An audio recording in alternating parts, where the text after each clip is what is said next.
First of all, it's a great honor, President Jonathan, for me to be here.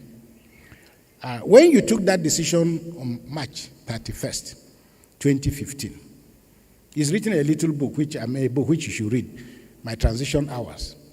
But when you took that decision, it was one of those moments that it was between yourself, your conscience, your God, against the run of play. On the 31st of March 2015, even before the elections had concluded, when you made that call, you were answering what to me was more or less a divine call. And by taking that decision, not only did you reverse, and I think your successor made the point himself over and over. You had all the military, you had all the paraphernalia of power around you. It would have been possible to instigate a war. But by taking that decision, in my view,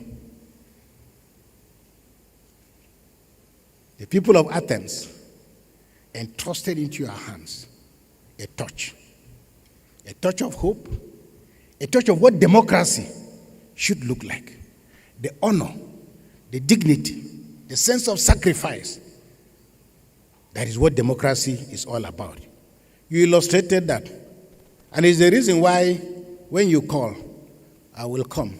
When you knock, I will open the door. Because right now, I had to excuse myself from a meeting of the Catholic Bishops' Conference of Nigeria, which is still on. Our meeting is finishing actually on Sunday. But I had to excuse myself to be here because I thought it was a great honor for me, to be with you. But please, General Theophilus Danjuma, one of our greatest statesmen, President Obasanjo's colleague, once said, very often, the voice of the devil is not so far from the voice of God. Listen very carefully to those who want to use you as an instrument for the elongation of their interests and not your interests or the interests of Nigeria. Think very clearly, pray very clearly. Final decision, it's your call. Our people are hungry. They are still poverty-stricken. They are living in destitution. Yes. Our democracy has not delivered what it promised to them. Yes. Democracy has not made them safe. Yes. Democracy has not ended years of oppressive and suffocating corruption. Yes. And yes, our people are still caught in the cusp of violence. However, our situation today is evident that our people have nailed their hopes for progress and development on the mask of democracy with all its flaws and very hostile, strong headwinds. It is historic for us in Nigeria that Nigeria has conducted 7 successive back-to-back elections since 1999 till date. These elections have been seriously flawed, they have been bloody, they have been chaotic, they have been below par. Yet, unlike a few years ago, Nigeria, neither the losers nor frustrated citizens of Nigeria have called the military to stage a coup, as it was, and it has always been the history of our country. Our people have now realized that military rule has proved itself to be a cure worse than the disease, and that the military itself has also realized the institutional damage it suffered from years of being in power. Therefore, the challenge now is for Africans of this generation to ensure that in our hands, the seeds of democracy are nurtured. Because of Nigeria, despite our troubles, despite our uncertainties, it has often been said that Nigeria, the unity of Nigeria is like a Catholic marriage. It may not be happy, but it doesn't break up. This discussion is timely and auspicious. However, your topic, How Democracies Die, should be replaced by a more hopeful title, How Democracies Can Survive. For indeed, who has ever seen the corpse of a dead democracy or even once a carcass? Our concerns, of course, should be on how to learn lessons about the consequences of democracy dying and seeking how to avoid what is happening across Africa. Any good driver seeing another car in the ditch after an accident would do well not to pity the car that is in the ditch, but to obey the rules of the road. And there is a saying in Hausa, for those of you who speak Hausa, but translated it says, if you see your brother's beard on fire, put water on your own. Africans must learn that democracy is hard work with no easy answers, not because Africans are not searching well, but because those easy answers are not found anywhere. Revitalizing the civic space by free speech, a free media, and a civil society that is alive to its challenges is the best strategy of keeping authoritarianism at bay and keeping people hopeful. Ahead of Nigeria's return to democracy in 1999, I published a book titled Democracy and Civil Society in Nigeria. And my conclusion in that book, then as now, very simple, that democracy and autocracy cancel themselves out. One cannot exist if the other, both of them cannot coexist because one's existence defeats the existence of the other. This is neither the time nor the place to debate or define democracy. However, it is important to note that each democratic seed has had its own story of growth, harvest, or failure, depending on where and when it was sown, who nurtured it, on which soil, under what weather, and to what end. By way of definition, the world has come to accept Abraham Lincoln's Gettysburg speech definition in 1863, that democracy is a government of the people, for the people, and by the people, as literally cast in stone. However, on further interrogation, there are gaps in democracy's definition and its operational claims. Once we shift gears to identify geographical locations, cultures, and perceptions of who the people are, and who defines who the people are. And I cannot improve on what President Obasanjo just said, because I told him the quote of what he said should stand side by side with Abraham Lincoln's claim. And what is also very interesting is that Abraham Lincoln delivered this speech in 1863, and it's the same 1963, much later, 100 years later, that Martin Luther King delivered his famous I Have a Dream speech. And you notice that even in that speech, which was delivered, if you are familiar with Washington, with the statue of Abraham Lincoln, so India, when Martin Luther King says 100 years ago, he was referring to the Gettysburg speech.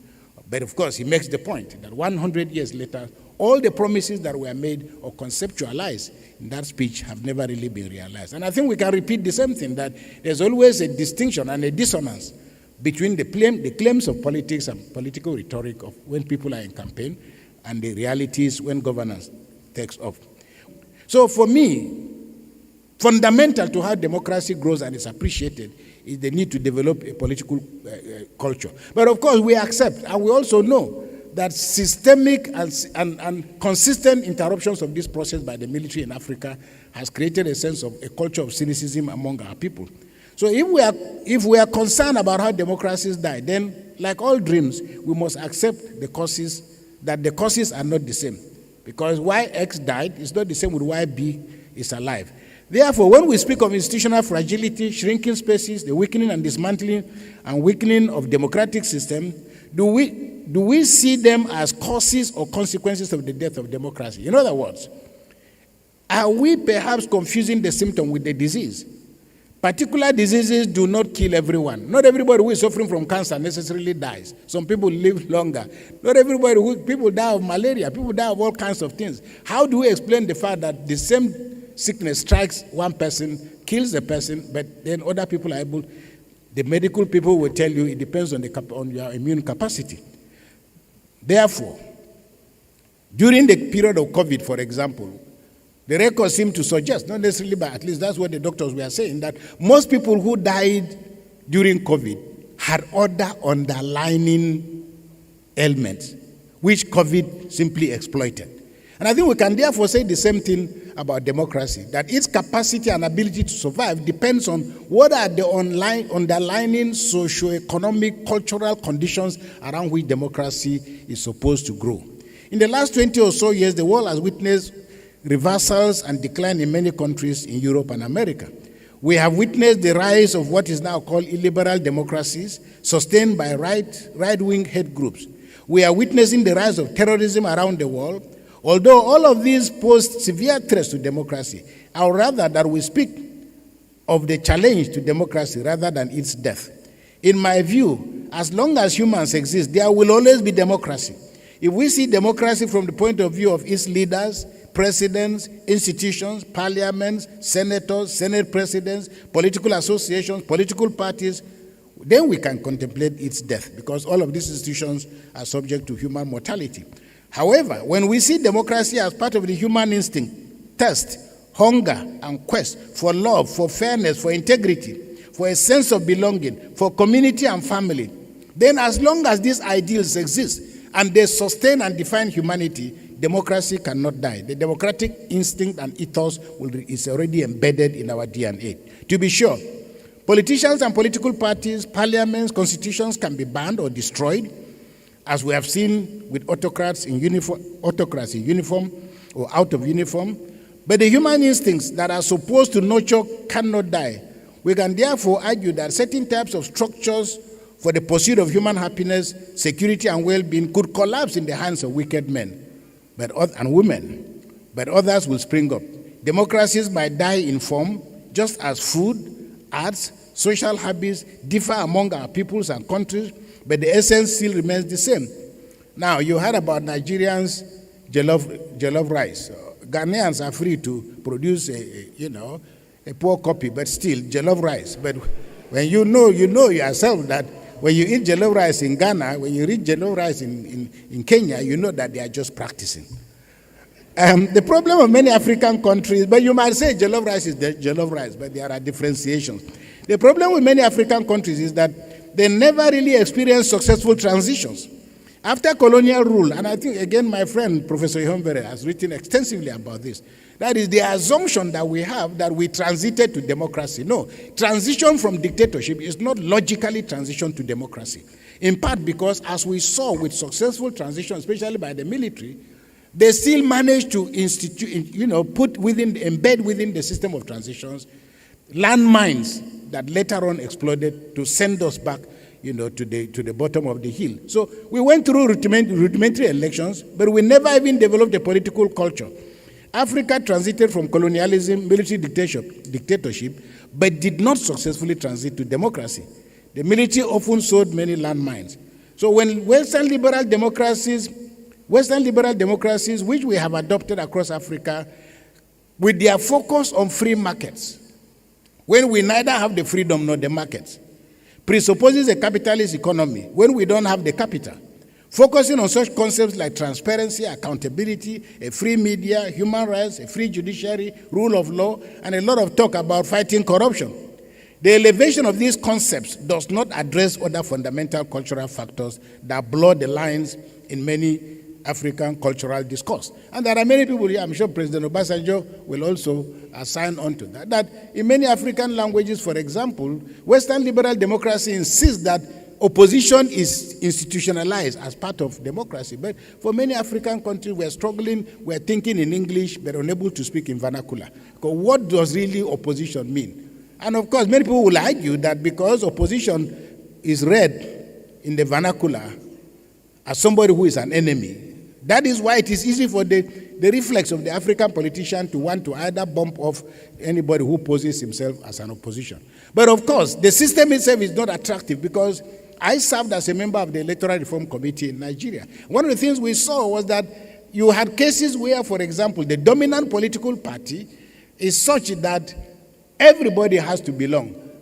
And people who decided to vote differently, when they went back to their communities, the communities literally sent them back. They said, we don't want to be in opposition, because they know the consequences of being in opposition. So when we talk about this concept, it's important that we understand the cultural context in the African situation. The elevation of this concept does not address other fundamental issues. Anti-corruption waiting agencies, for example, sidestep the fact that corruption and other manifestations in African politics are often the symptom and not the disease. The Mo Ibrahim Index, for example, broadly measures the efficacy of democracy by such concepts like freedom, political participation, media, freedom, education, human rights, security, transparency, accountability, anti-corruption, sustainable development, among many others. And there is no doubt that democracy is in peril today, but it is not dead. Let us not become victims of what I call exaggerated pessimism. The story of the United States of America is a lesson. After over 200 years, the behavior of Donald Trump and his supporters on June 6, 2022, suggests that time and experience very often are not reasons for us to go to sleep. Because the human instinct for violence doesn't ever go to sleep. Therefore, we must remain vigilant over the claims that democracy makes. And the point, therefore, is that no matter how long democracy has been in our country, it is the strength of the institution that sustain the occasional assault to this foundation. Now, of course, if you live in a country like Nigeria, Ghana, and many African countries, a culture of cynicism has been embedded, because if you talk to Nigeria, people tell you, are we going to eat democracy? If you tell them it's going to take a long time, they say, how long is long enough? Yet, history suggests very clearly that democracy and its quest has no shortcuts. The challenge for those who govern is to ensure, I often use the metaphor of, I think women call it the pacifier. This little plastic rubber that women put in the mouth of a child.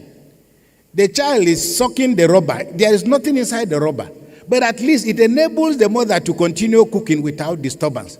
So in a way, African politicians must give us some plastic rubber to continue to manage, between now and the next election.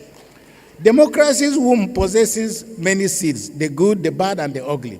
It's not so much the quarrels that politicians engage in. In fact, many ordinary Nigerians, including myself, continue to encourage our people. Please, when you see these politicians fighting, even if they are throwing chairs among themselves in parliament, don't kill yourself, because they will still close the door and distribute the money of state among themselves. In that area, there is no fight. So very often, many of us jump into thinking that, these politicians don't like themselves. No, they like themselves. Even armed robbers have common interests. So let's measure our enthusiasm, because very often we think that democracy is about to fall because our people are always fighting. As a priest, I have experience of helping resolve problems of marriage. In the end, I've had family, women and men, come to me and say, look, our marriage is no longer working. We're 10 years now, 5 years now, we're sleeping in the same room, but we're not sleeping on the same bed. Or people will tell you all kinds of things, but families themselves have realized that marriage, the priesthood, every vocation is a work in progress. And there is not so much a question of the problems of the moment, but the development of the inherent capacity which you can glean from friends and culture and history, but also drawing inspiration from the moral basis of your relationship, that things can work differently. And when a man realizes very clearly that he took his wife for granted, or that the wife realizes she took certain things for granted, it is possible for people to go back, renew their commitment, and have a much stronger relationship. Similarly, flawed elections are not necessarily evidence that democracy is not working. Very often it is the over-enthusiasm, but also agents of state, electoral bodies, the police, and so on, that often confuse the president with the state. Very often in our countries, the military, the security agencies believe that they confuse the state with the president. And they think that their obligation and responsibility is not to the people of Nigeria or Ghana or Kenya, but it is protecting the regime that is in power. Rather than dying, democracy can lose its appeal and allure for very many reasons. But often the letter and the spirit of the Constitution are miles apart. Therefore, we must continue to make the point, that citizens' engagement with the institutions and instruments of state is fundamental to how democracy grows in our countries. Rather than believing that democracy is a game of experts and all we have to do is literally choose which club we are going to support. Being involved in democracy in your country is not the same as supporting Arsenal or supporting Liverpool or Manchester United. There are many of us who support any club that is holding a trophy. But it's much more than that. And the call is much deeper than that. And the sacrifice is much deeper than that. Because conceptually, we confuse office with power.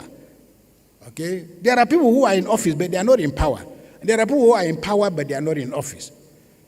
And you can often see a lot of that from the fact that if you ask Nigerians, maybe who was your governor 20 years ago, average citizen will scratch because they can't remember. So it's about impact, but it's also about understanding that we are not just agents to be acted upon. Politicians must demonstrate the spirit of patriotism. A deliberate effort must be made by politicians to understand that their lives must reflect both the letter and the spirit of the claims of the Constitution. In this way, politics will not become a do or die affair, a ticket to the theater of corruption. Institutions like the judiciary, electoral bodies must inspire confidence among our people. I now want to try and end. The debate about democracy remains controversial, but it's also enchanting. It will continue to remain a subject of intense interest. Democracy is about systems, and systems will always remain in a state of flux because the goalposts of human expectation are constantly shifting. An American professor of political science called Kostika Bradatan published a very beautiful article. You can find it on the internet. But he titles the article, "Democracy is for the Gods." Because he's saying that the claims that democracy makes, humanly speaking, are literally unrealizable. But it's not an act of frustration. And there's a little book I just started reading last week. The title is The Shortest History of Democracy. And in it, John Keane, the author, says, and I quote, "Democracy remains the most potent weapon yet invented by humans for preventing malicious abuse of power. A system that aspires the dreams of how to prevent the few and the rich and the powerful who act as if they are mighty immortals that are born to rule." End of quote. John Keane further argues that actually, contrary to what we claim, democracy did not start in Athens. Because he makes the point, hundreds of years before the Athenians began using assemblies, the Syrians, the Phoenicians, the Indians were also gathering, but their system was not as framed as what happened we're basically the same with what happened in Athens. Now, of course, Amartya Sen wrote a very beautiful book. The title of the book is The Argumentative Indian. And he makes the point. It's a direct frontal assault at the claims of Western civilization.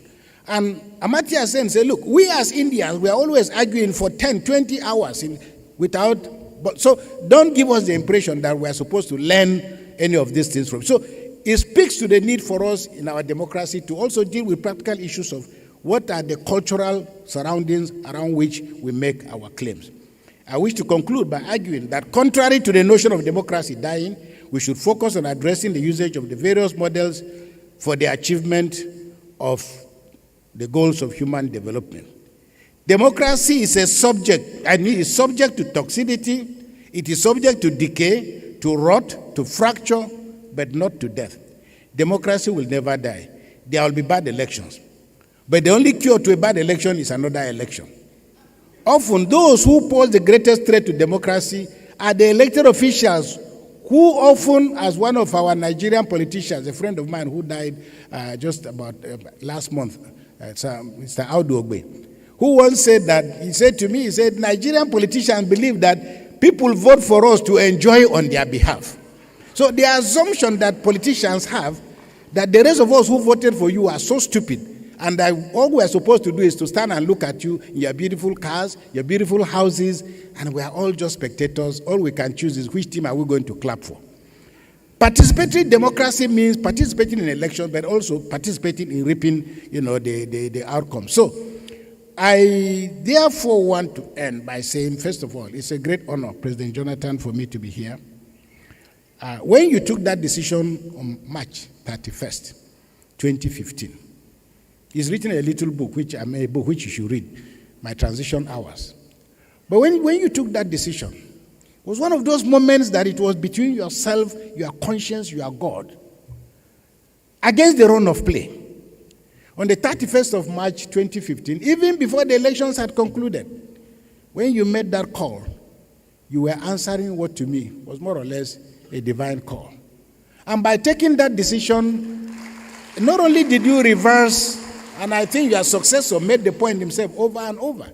You had all the military, you had all the paraphernalia of power around you. It would have been possible to instigate a war. But by taking that decision, in my view, the people of Athens entrusted into your hands a touch of hope, a touch of what democracy should look like. The honor, the dignity, the sense of sacrifice. That is what democracy is all about. You illustrated that. And it's the reason why when you call, I will come. When you knock, I will open the door. Because right now, I had to excuse myself from a meeting of the Catholic Bishops' Conference of Nigeria, which is still on. Our meeting is finishing actually on Sunday. But I had to excuse myself to be here because I thought it was a great honor for me, to be with you. But please, General Theophilus Danjuma, one of our greatest statesmen, President Obasanjo's colleague, once said, very often, the voice of the devil is not so far from the voice of God. Listen very carefully to those who want to use you as an instrument for the elongation of their interests, and not your interests or the interests of Nigeria. Think very clearly, pray very clearly. Final decision, it's your call. Finally, some years back, John Major, a former British Prime Minister, addressed top-level politicians in the UK. And he started his speech by posing a question. He said, if after 850 years of our democracy in the United Kingdom, if there is one person in this room that believes that we have gotten it right, please raise your hand. After 850 years, if there's anybody who believes that we in the United Kingdom have succeeded in our democracy, please raise your hand. Of course, no hand went up. Therefore, and I want to end by saying something about what is now catching flame, the hopes, the expectation, the hysteria around our young generation called Gen Z. Being young is a transition. But transition to adulthood and responsibility. Very often, many young people in Africa don't have the experience that people of our generation had. Many of us have the past that we grew up with. Because many young people today are born in Accra, born in Nigeria, but brought up in the United Kingdom or other places, and the children of the elite. Therefore, their expectations are pretty high. And they also, this is a culture of fast food. But democracy cannot be served as a fast food menu.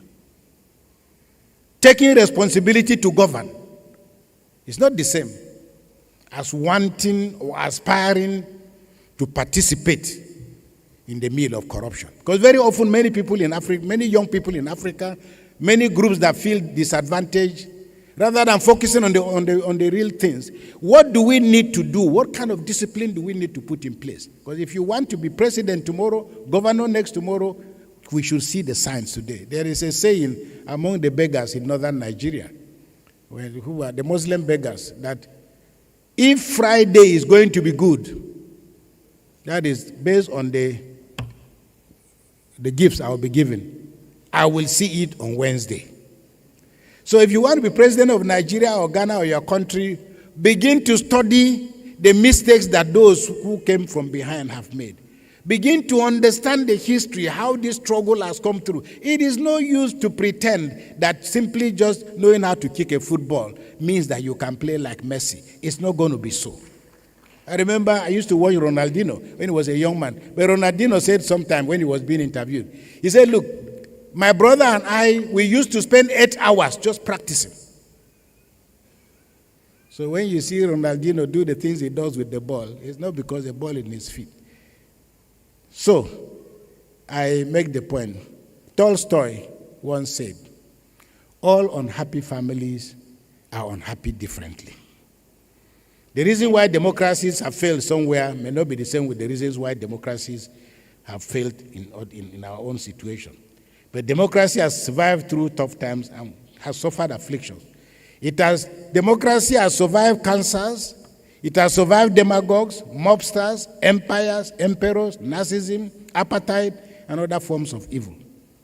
But as long as there are brave men and women like Nelson Mandela, Martin Luther King, Steve Biko, Václav Havel, Aung San Suu Kyi, the young Chinese boy whom we saw in 1990 when at Tiananmen Square, many of you can Google and see him. A tank was coming before him and he had only a cellophane bag. The tank was going this way, he was going to say, come and crush me. As long as the human imagination that has inspired people like Steve Biko, Mahatma Gandhi, Rosa Parks, Thurgood Marshall, Malala, thousands of other young people across the world, as long as that spirit is still in us, democracy will not die. The winds may blow, its flames will never go out. And all of us, you and I, are custodians of that flame. Thank you very much, and may God bless you.